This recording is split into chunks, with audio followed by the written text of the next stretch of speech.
Just a quick disclaimer.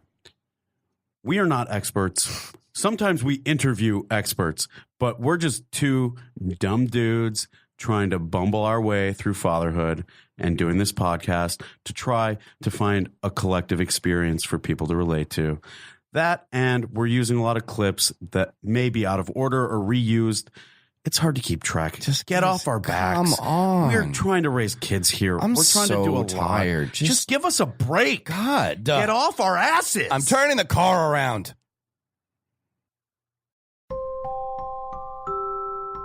Cole, can you say mama? Mama. Can you say dada? Dada. Can you say motherfucker? No, no, no, no, no.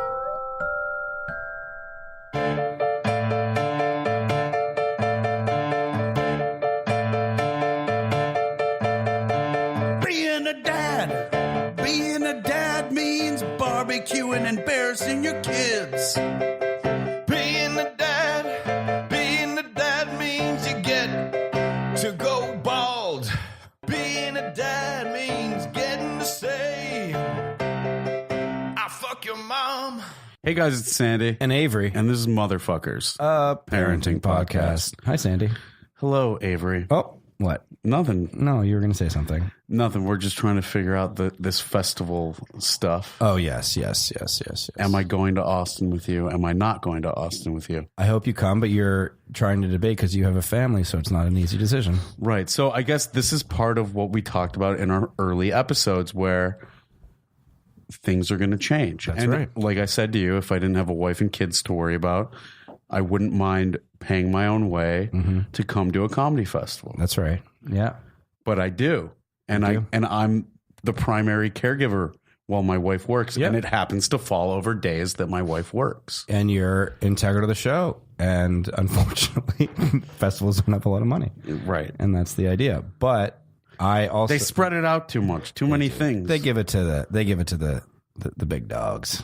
That's where it goes. Of course. And we get The big opportunities dogs which don't need it. super excited about. Yeah, that's true. By the time this episode comes out, we'll have announced that the 88 show is going to Moon Tower.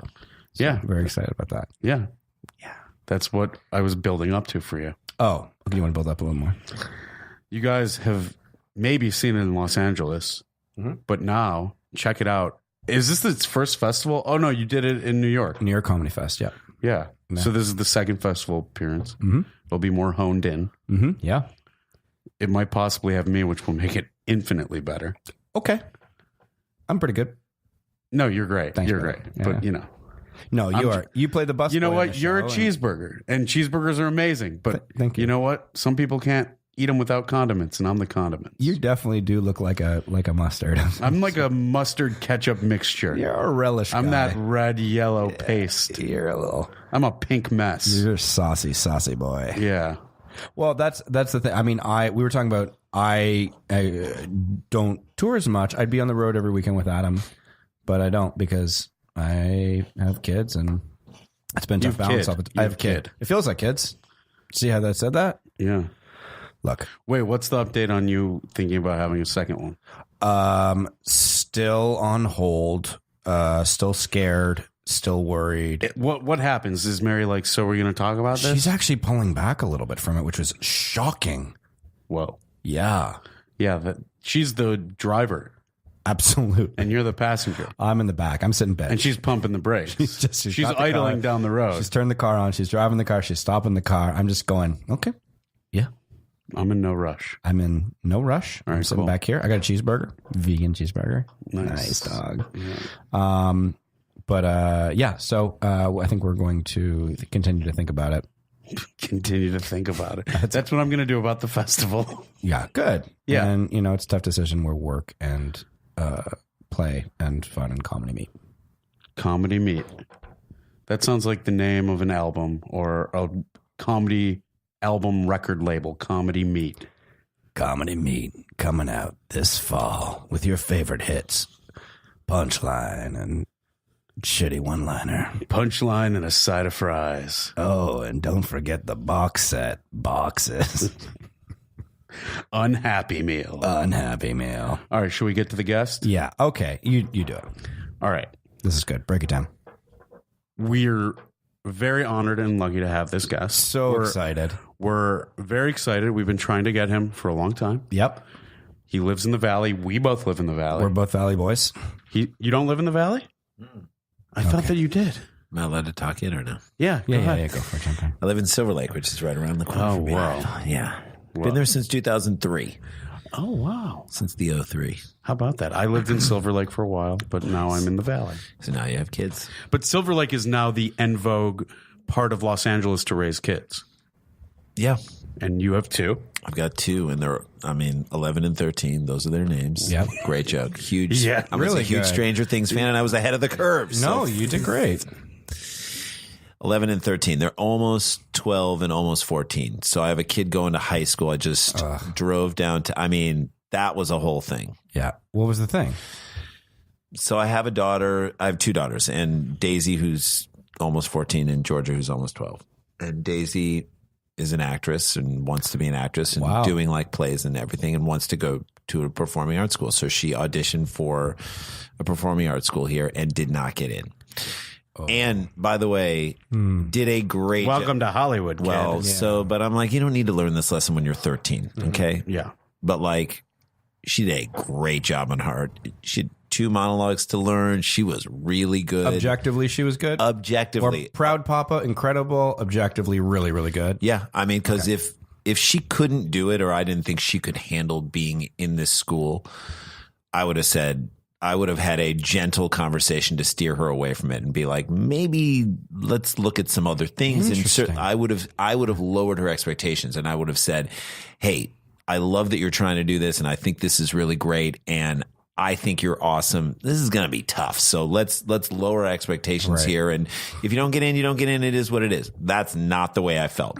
Okay. I was like, you are fucking great. Gwyneth Paltrow. You are, she's not have your own cookbook great. Right. Okay. No. But I was like, you are fucking, which she's not like, Glock I'm great. going to do a movie with Huey Lewis in the News just to prove to everybody that I can sing. Right. Duets. Great. Right. Did you do the movie for the script, Gwyneth? Did you do it because you fell in love with the part? No, you just wanted everyone to walk out of the movie and be like, did you hear Gwyneth? She's got Betty She's triple threat. I just thought she could act. I didn't even.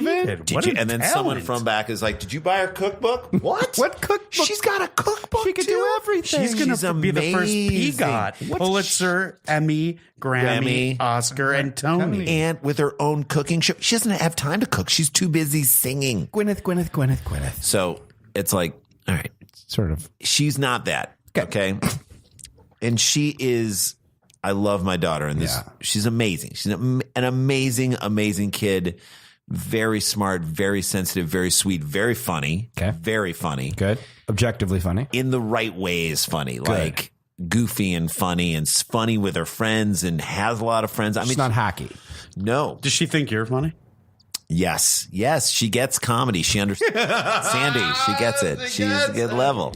She does get it. Just because Yeah, no. Of course. a lot of people don't think their dads are funny, even Right. when they objectively are. She gets that this is what I do and I'm fine. They've seen us perform and, my kids get it. But like, and she's just, I'm looking at the school. I'm like, you would be lucky to get this kid. This kid would make the school a better place. Like, not only would she just survive there, she would up the level of the school. And she didn't get in. Didn't even get in on the waiting list. This was like beyond my comprehension. I was pissed. I was like shocked and upset. And I was like, this is terrible because it just doesn't feel right. Like if you went up and auditioned and had a bad audition and you just laid an egg up there, fine. That's tough. Auditioning is tough. I know this. I can relate to this. Mm-hmm. You know what I mean? But auditioning is Why such did you just turn to a Southern Because I Georgian can woman? relate to that. But Sandy, 100 million don't you think %. auditioning to me is like the LSATs for law school? It's like, if you do well in the LSATs, does it mean you're going to do well in law school? No, because this is a pressurized one test, one moment. Anybody who's ever worked on any show realizes that like when you're out there, you get 50 fucking cracks at it. Yeah. They're going to shoot a master where you can't even see your mouth move. All you got to do is get the first line right. If Yeah. you fuck up in the middle, who cares? No one does.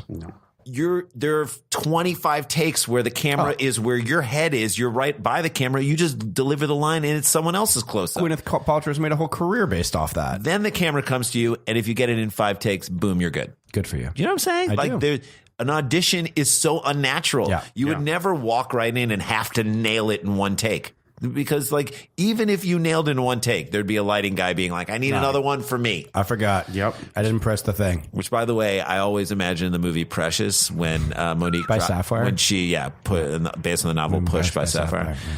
when she dropped the baby, when Monique dropped the baby on the floor, just a sound guy in the back going, I need one more for me. I'm sorry, I heard a helicopter outside. There's supposed to be a helicopter. We're in the ghetto. Yeah. There's supposed to be a helicopter out there.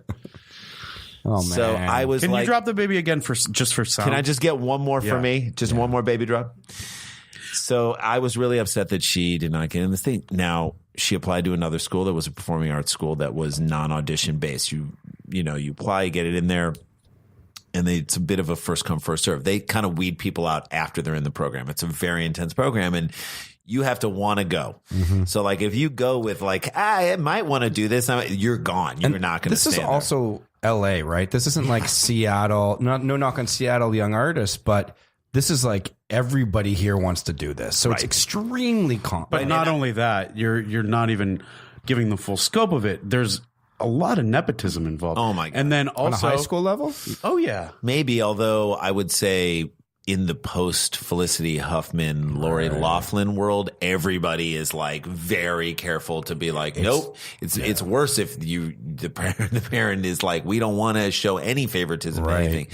But I don't think that affected us. But the point, I certainly know that we're not big enough for that to affect. But she got into this other performing arts school. So today I went down. So she got into this other one. It's a public school, public high school. Great. She'll be Really much good. more grounded. And she'll be great. And She'll have fun. she'll have fun. And I went to an arts elementary and high school. It's the best experience ever. it's amazing. I love it. And this school is phenomenal. It's called Grand Arts. It's up on, by downtown. I went today to pick up her packet of stuff that I had to fill out. And I went upstairs in the little courtyard of this beautiful modern building that was just built like 9 years ago. And nice, Sandy. And louder. That wasn't even my phone. It was just my boner. Oh, nice, dude. And I'm standing up there in this courtyard, and I'm looking out at all the buildings of downtown because you can kind of look towards downtown, and you're seeing all this stuff. And I'm like, oh, this is a great place to go to high school. Yeah. This will be awesome. For Where her. She'll was be the other one located?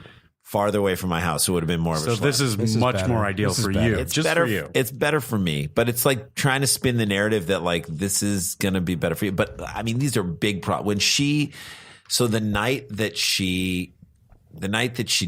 day she didn't get in Brutal. was like brutal. How did you and your wife comfort? Because you want to be able to save her. So yeah.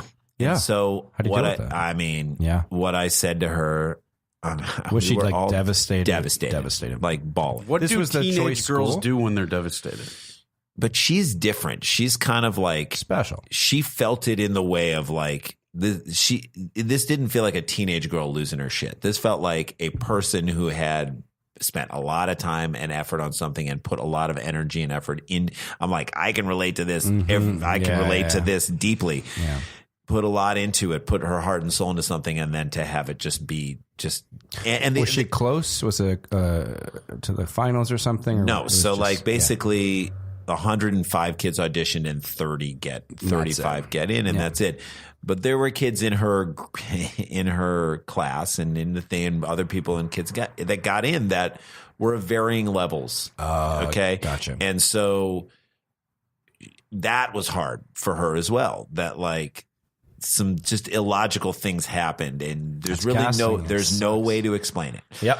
Except that So she's devastated. She she's comes home. devastated, and she was bawling, and she was just despondent and really upset, and she's in her bed at night. And I was like, listen, all I want to do is like take this away from you. All I want to do is just get whatever pain you're feeling and upset and crush dreams and all this stuff, just pull it away from you.